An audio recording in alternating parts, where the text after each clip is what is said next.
इटावा में कथावाचक के साथ हुई मारपीट का मामला थमता नजर नहीं आ रहा। अब ये मामला लगातार यादव बनाम ब्राह्मण समाज का होता दिख रहा है। प्रशासन, सरकार और अन्य सामाजिक संगठनों की अपील का भी कोई खास असर होता नजर नहीं आ रहा। इस मामले में रविवार को एक बड़ी कार्रवाई हुई। योगी सरकार ने इटावा कथावाचक मारपीट मामले में सुर्खियों में आई रेणु तिवारी पर भी मुकदमा दर्ज कर लिया है। इटावा के दादरपुर गांव की रहने वाली रेणु तिवारी के ऊपर सांप्रदायिक सौहार्द बिगाड़ने का मामला दर्ज हुआ है। मालूम हो कि कथावाचकों की चोटियां काटने का वीडियो वायरल होने के बाद रेणु तिवारी भी सामने आई थी। रेणु तिवारी ने कथावाचकों पर छेड़छाड़ का आरोप लगाया था। बाद में उन्होंने एक यूट्यूबर से बात करते हुए जाति विशेष पर अभद्र टिप्पणी की थी, जो सोशल मीडिया पर काफी वायरल हुई। जनपद इटावा के बकेवर थाना में रेणु तिवारी के खिलाफ धारा 196, 299, 352 बीएनएस और 67 आईटी एक्ट के अंतर्गत मुकदमा दर्ज किया गया है। बता दें कि रेणु तिवारी के खिलाफ एक्शन की मांग करते हुए समाजवादी पार्टी ने भी पैदल मार्च निकाला था।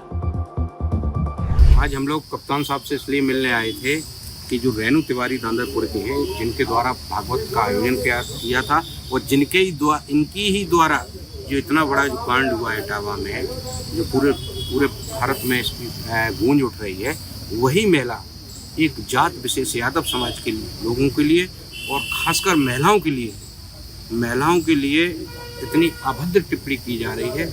शायद सुनने में आप लोगों को बहुत बुरा लग रहा होगा, जिसने सुनी होगी बहुत खराब। और दूसरा ये है कि जब इसमें जो गिरफ्तारियां हुई हैं, कुछ फेसबुक के जो टिप्पणी की उन लोगों की, उसमें भी यादव जात के ज़्यादा लोग हैं। तो जब इन लोगों की अगर गिरफ्तारियां फेसबुक से हो रही हैं, तो हम तो साक्ष्य देने गए थे, वो भी फेसबुक पे आया, उन्हें साक्ष्य भी दे के आए, पेन ड्राइव दे के आए हुए, और एक हमने एप्लीकेशन भी दी है। तो इन रेणु तिवारी की भी गिरफ्तारी होना चाहिए। हम इसलिए एसएसपी साहब से मिलने गए थे। और हमारे समाजवादी पार्टी के, मैंने पहले ही स्पष्ट कर दिया कि इसमें समाजवादी पार्टी का कोई रोल नहीं है। इसमें जो है यूट्यूबरों ने ये जो घटना हुई है धरना प्रदर्शन की, ये यूट्यूबरों के द्वारा ये हुई थी। तो हम समाजवादी लोगों ने खंडन भी किया था कि हमारा इस समाजवादी पार्टी का कोई लेन देन नहीं है। हो सकता है, मैंने कहा है, मैंने पहले भी कहा, अब भी कहा, अगर गिरफ्तारी करना तो उन यूट्यूबरों उन्हें ढूंढो जिन्होंने इस माहौल को खराब किया है। हमारे लोगों को, हमारे पार्टी के लोग खासकर चुन चुन के यादव भाइयों को, जो छोटे छोटे 15, 16, 17 साल के लड़के हैं, उन्हें प्रशासन परेशान कर रहा है और घर से उठा के जबरन गिरफ्तार करके जेल भेजा जा रहा है। उसका एक उदाहरण आपने देखा होगा कि एक लालाराम इंटर कॉलेज स्कूल है, वहाँ के प्रिंसिपल और वहाँ के स्टाफ को जबरदस्ती पुलिस घसीट के लाई है। तो ये कतई बर्दाश्त। हम लोगों ने कहा है कि न्याय हो दोनों तरफ से। मेरी कोई पार्टी या मेरी किसी जात विशेष से कोई लड़ाई नहीं है। हम चाहते हैं कि दोनों पक्षों में कहीं ना कहीं एक ऐसा संदेश जाए कि इटावा में हमेशा अमन शांति बना रहे। देखिए, जिस दिन की ये घटना है, उस दिन आप लोगों ने देखा होगा कि उस महिला का कोई भी बयान इस तरह का नहीं था, क्योंकि उस महिला ने खुद गलती की थी। फिर वो दूसरे दिन आरोप लगाती है, तीसरे दिन हमारे पूरे यादव समाज ही नहीं, सभी माँ बहन बेटियों को अभद्र गालियाँ दे रही हैं, जिसका पूरे जिले पे प्रभाव पड़ रहा है। हम लोग चाहते हैं कि इस तरह की अभद्र गालियाँ दी हैं, उसकी जांच करके रेणु तिवारी जी को गिरफ्तार किया जाए। अगर इनको गिरफ्तार नहीं किया जाता है तो हम लोग भी बेबस हो जाएंगे, फिर कार्रवाई करवानी पड़ेगी। जाते जाते आपको ये भी दिखा देते हैं कि इस पूरे मामले पर अखिलेश यादव ने क्या नया बयान दे दिया है। और जो घटना हुई इटावा में, जो कथावाचकों को मैंने बुलाया, वो मैंने इसलिए बुलाया कि समाज में दूरियां ना हो। उस गांव में पहले भी ये यादवी कथा करके गए हैं, आप पता करवा लेना। आप उन गांव वालों को सब पता है कि ये यादवी है कथावाचक, क्योंकि जिस परिवार को कथा करानी थी उन पे इतना संसाधन पैसा नहीं था कि लाखों रुपए वाले कथावाचक बुला लें, क्योंकि कई कथावाचक हैं जो 50 लाख रुपए लेते हैं। कोई किसी की हैसियत है कि धीरेन्द्र शास्त्री को बुला ले अपने घर कथा के लिए? कोई अंडर टेबल लेगा वो बाबा पैसे? आप पता करवा लीजिए, अंडर टेबल नहीं लेते हैं वो धीरेन्द्र साथ नहीं क्या? कथावाचक ने भी पता नहीं कितनी कीमत होगी उनकी, फ्री थोड़े नहीं।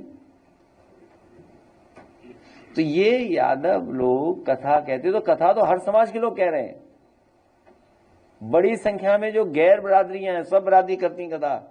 तो क्योंकि ये परिवार गरीब था तो इन्हें सस्ते में कथावाचक मिल गए, वो हमारे समाज के। विवाद बढ़े नहीं, झगड़ा बढ़े नहीं, इसलिए मैंने उन्हें बुला करके यहां सम्मान कर दिया। उनकी ढोलक छिन गई, उनकी चैन छिनी, उनका वो जो हमारा उसका हारमोनियम छिन गया, और जो वो अंधा है बेचारा जो ढोलक वाला, वो कठेरिया बिरादरी का है। हमने तो नहीं कहा कभी कठेरिया, आपसे कहा हो तो बता दो। कठेरिया बिरादरी का अंधा ढोलक बजा रहा, अपना जीवन यापन कर रहा कथा के कार्यक्रमों में, आपने उसकी ढोलक छीन ली, हारमोनियम छीन गया, रात में उसे चैन से वो पैसे दे 30,000 जो वापस करने थे, वो अपने ड्राइवर से मंगाए पैसे। सब गांव वाले जानते थे, लेकिन वहां पर सच बोलने वाला कोई नहीं है, क्योंकि वहां पर एक बीजेपी और जिस पर ये डब्बे ट्रेन चल रहे हैं वो विचारधारा के लोग, पटरी वाले लोग पहुंच गए वहां। इसीलिए उन्होंने अपने जो पीछे रखते हैं कुछ लोगों को, उनको भी आगे कर दिया। झगड़ा ना बढ़े इसलिए मैंने उन्हें बुला लिया था यहां पर, और पूरे गांव को पता था कि ये किस जाति बिरादरी के ये लोग हैं जो कथा कहने आए हैं, क्योंकि यादव कथावाचक उस गांव में पहले भी कथा कह चुके हैं, कोई नए नहीं है। और जो फैलाई बीमारी जिसमें हमारे निर्दोष फंस रहे हैं कई लोग, सोशल मीडिया क्यों नहीं लिखेंगे लोग? सीओ स्वागत में गए, समाजवादियों का स्वागत हो सकता है? बताओ आप खुद सोचिए। पुलिस स्वागत में गई हो, सम्मान से विदा कर दिया हो किसी को। ये सब प्लांटेड लोग हैं।